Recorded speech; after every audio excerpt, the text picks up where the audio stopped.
This shot starts with a motion control camera move shot on set. As you can see, there are lots of lights in the set that we had to remove digitally, as well as two-thirds of the greenhouse structure isn't there.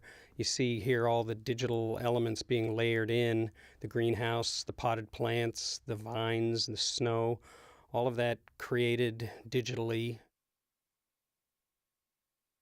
The real technical challenge was getting all the digital elements to line up with this photographic plate, which, as the whole movie was shot anamorphic, and the inherent distortions in anamorphic lenses make the lining up of digital elements that much more tricky.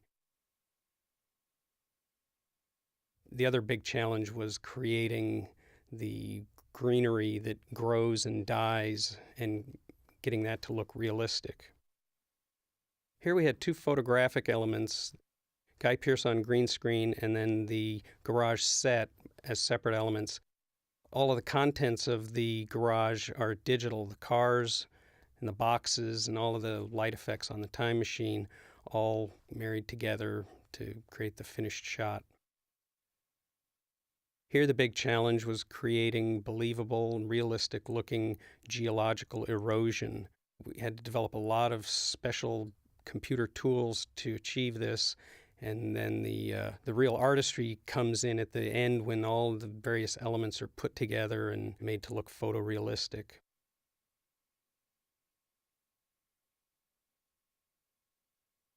Here we had to kill off some Morlocks by taking the stuntmen and matching their movement with our digital versions, which then turn into skeletons in the presence of the time wave.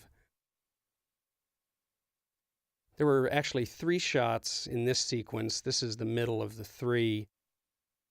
They all started with a photographic element of Jeremy Irons against green screen, and in each case we matched his movement in our digital version of him, which was made up of many layers, starting with the skeleton, musculature, skin, wardrobe, hair, and then through the progression of the 3 shots, he ages, shrinks, skin starts to erode, muscles erode, and eventually his entire skeleton disintegrates and falls apart.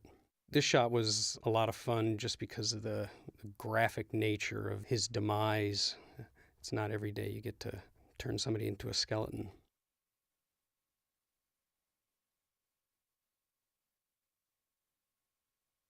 This shot we only had 10 weeks from conception to completion for. It's purely CG.